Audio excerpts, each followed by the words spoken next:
এসেছি, আমার উম্মতকে তো ফেলে এসেছি, তারা কি আপনাকে দেখবে না?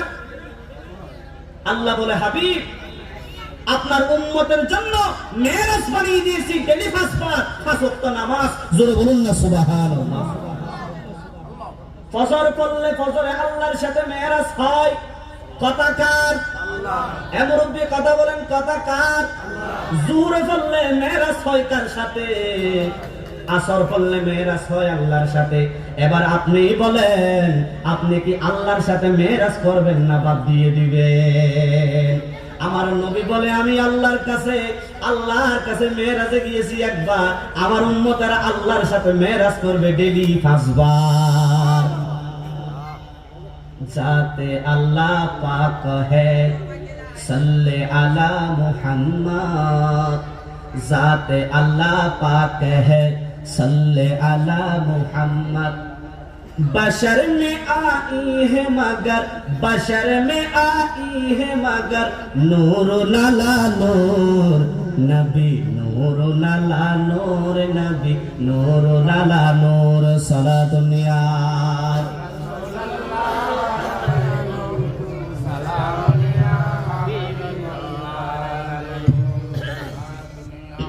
রাসূলুল্লাহ আলাইকুম।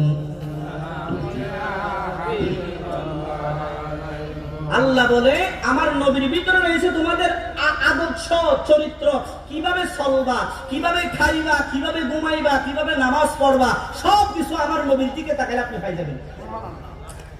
আল্লাহর নবীকে সাহাবায়ে কেরাম রাদিয়াল্লাহু তাআলা আনহুমাগণ সব সময় আল্লাহর রাসূলকে ফলো করতেন, আল্লাহর রাসূলকে গাইডলাইন মানতেন।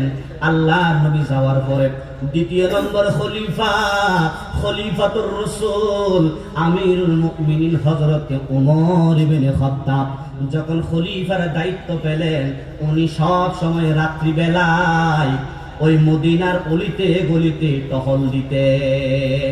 অর্থাৎ উনি গভর্নর হয়েছে, খলিফা হয়েছে, রাষ্ট্রপতি হয়েছে, উনি চেয়ারের উপর ঠ্যাং তুলে বসে থাকে না।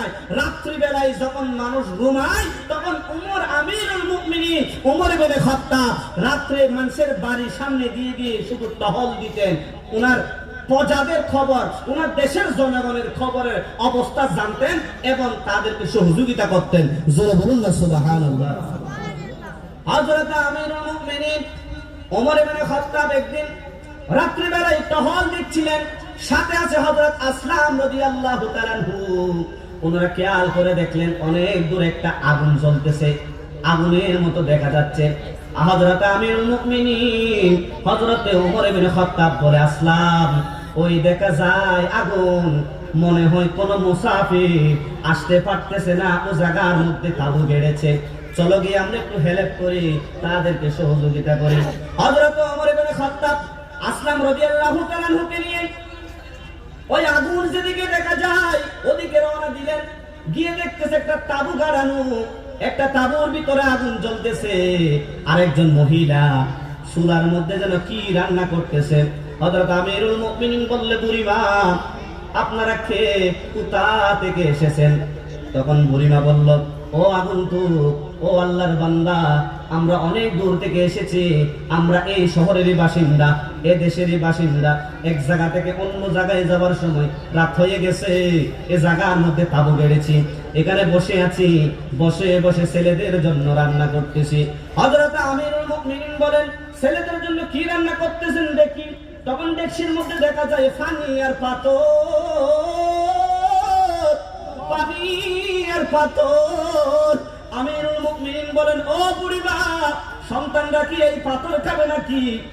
তখন বুড়িমা বলে, ও আল্লাহর বান্দা, কি করব বলো, আমাদের খলিফা উমর আমাদের খবর রাখে না, আমাদের খলিফা উমর আমাদের খবর রাখে না। আমরা কাল কিয়ামতের ময়দানে আমাদের খবর না রাখার কারণে আমার আল্লাহর কাছে জবাবদিহি চাইব। উমরকে যখন এই কথা বললেন, উমরে হতভম্ব হয়ে গেলেন, কাঁপুনি শুরু হয়ে গেছে। তাড়াতাড়ি বললেন, ও বুড়িমা, আপনারা যে এখানে না খেয়ে আছেন, উমর জানে নাকি? উমর কি জানে আপনারা এখানে আছেন? কয় আমি এত কিছু জানি না, যখন খলিফা হয়েছে প্রজাদের খবর রাখা ওনার ইমানি দায়িত্ব। এই সাতমারার যুবক, মসজিদের কমিটি হবার জন্য তুমি লাফাও, সেক্রেটারি হবার জন্য লাফাও, এলাকার মেম্বার হবার জন্য লাফাও, এলাকার চেয়ারম্যান হবার জন্য লাফাও, তুমি জানো নি তোমার দরা বড় কঠিন। এই মসজিদের সভাপতি সাহেব এই মুসল্লিদের কেমনে চালাইছেন, এলাকার সমাজ কিভাবে পরিচালনা করেছেন, জাররা জাররা হিসাব রব্বুল আলামিন কাল ময়দানে হাসরে নিবে। এবার বলেন সভাপতি হইলে লাভ নাকি না হইলে লাভ? না হইলে নিজের হিসাব একজনের আর ফ্যামিলির হিসাব। যদি আপনি সভাপতি হন পুরো মহল্লার হিসাব, অর্থাৎ আপনি দায়িত্ব নিছেন না, আপনি দড় মতো বাজি গেছেন। মেম্বার হওয়ার জন্য লাফায়, এই মেম্বার মানে কি জানেন? এলাকার প্রতিনিধি, মানে এলাকার মানুষের আমি সব সময় দেখে শুনে রাখবো, দুঃখে সুখে থাকবো, এই দায়িত্ব এই অঙ্গীকার করে উনি কি হয়? মেম্বার হয়। কিন্তু মেম্বার, আমি কিন্তু ইন্ডিকেট করে কোনো মেম্বারকে বলতেছি না, আমি চলে আসতেছি দেখতেছি যে খবর রাখে না, তাদের দুঃখে সুখে যায় না, তাহলে এই হিসাব আল্লাহর কাছে দিতে হবে নাকি? হবে না? অবশ্যই হবে। ওমর আমিরুল মুমিনিন ওমর বলতে লাগলেন, বুড়িমা ওমর জানে নাকি আপনারা এখানে আছেন? বুড়িমার উত্তর শুনেন, আমি এত কিছু বুঝি না, উনি খলিফা কেন হলো আর আমাদের খবর রাখতে হবে? আমরা এখানে থাকি বা ঘরে থাকি, বাসায় থাকি বা দোকানে থাকি, জঙ্গলে থাকি বা মঙ্গলে থাকি, উনি যখন আমাদের এলাকার প্রধান হয়েছে, দেশের প্রধান হয়েছে, আমাদের খোঁজ খবর রাখা উনার ইমানি দায়িত্ব, ঠিক কিনা বলেন? তাহলে মেম্বার হলে হবে নাকি, নাকি জনগণের দেখভাল করতে হবে? চেয়ারম্যান হলে হবে না, এমন চেয়ারম্যান হন যেন এলাকার মানুষ আপনার উপরে রাজি আর আপনিও এলাকার মানুষের উপরে রাজি। আমিরুল মুমিনিন বলতে লাগলো, আসলাম রে, ও আসলাম চলো আমার সাথে একটু চলো বাইতুল মালে যাই। বাইতুল মাল হলো খাদ্যের গুদাম, খাদ্যের গুদামে গেলেন। আসলাম, আমাকে আমার ফিটের মধ্যে একটা আটার বস্তা তুলে দাও, আমার ফিটে একটা তুমি ডালের বস্তা তুলে দাও। আসলাম বলে, হুজুর আমিরুল মুমিনিন আপনি কেন নিবেন?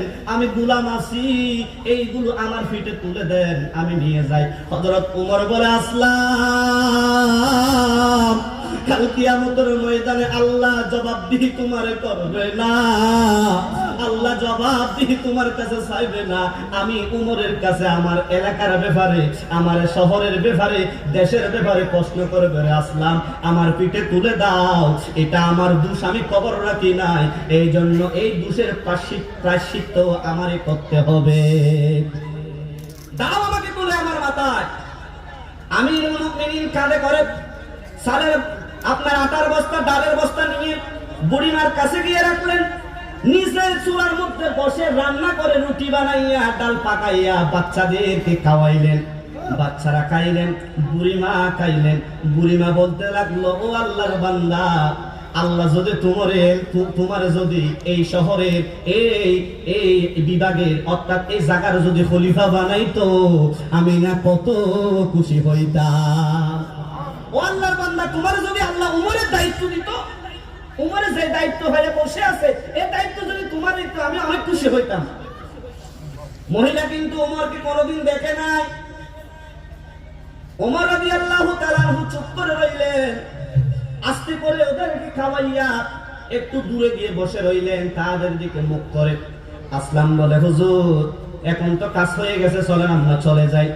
হযরত আমিরুল মুমিনিন বলে, না আমি এখনো যাব না, যতক্ষণ এই ছোট্ট শিশু যারা খাবারের অনাহারে কান্না করেছিল এতক্ষণ, এখন খাবার খাওয়ার পরে তারা যতক্ষণ হাসবে না, যতক্ষণ খেলা করবে না, যতক্ষণ তারা মুস্কি হাসবে না, এই হাসি না দেখা পর্যন্ত আমি আমিরুল মুমিনিন ওমর বাড়িতে যাব না।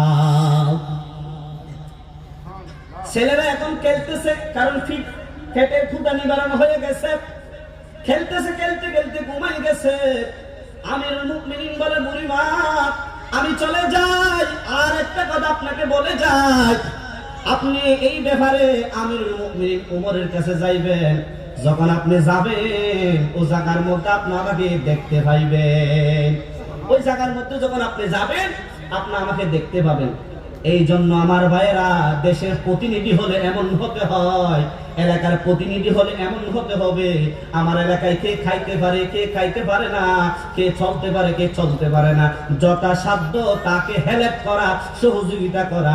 এটা একজন দলের প্রতিনিধি, ওয়ার্ডের প্রতিনিধি, এলাকার প্রতিনিধি, আপনার ইউনিয়নের প্রতিনিধি, উপজেলার প্রতিনিধি, আপনার জেলার প্রতিনিধি, বিভাগের প্রতিনিধি, একটা দেশের প্রতিনিধির ঈমানি দায়িত্ব। এই জন্য বাবজান, যে কোনো দায়িত্ব নেওয়ার জন্য লাফালাফি করিয়েন না। এটা আজকে একটা সিক্রেট বিষয় আপনাকে জানাই দিলাম। যখন কেউ বলবে আপনি দায়িত্ব নেন, কবে তোর ফাপ ধরে আর মাপ কর, আয় তার কারণে তোমাদের সহযোগিতা করবো, মাদারের দায়িত্ব আমার দিয়েন না। কারণ দায়িত্ব আপনারা দিচ্ছেন, মনে করতেছেন সুনামের ব্যাপার সেবার, নয় আপনারা বেজালে বাজাই দিচ্ছেন।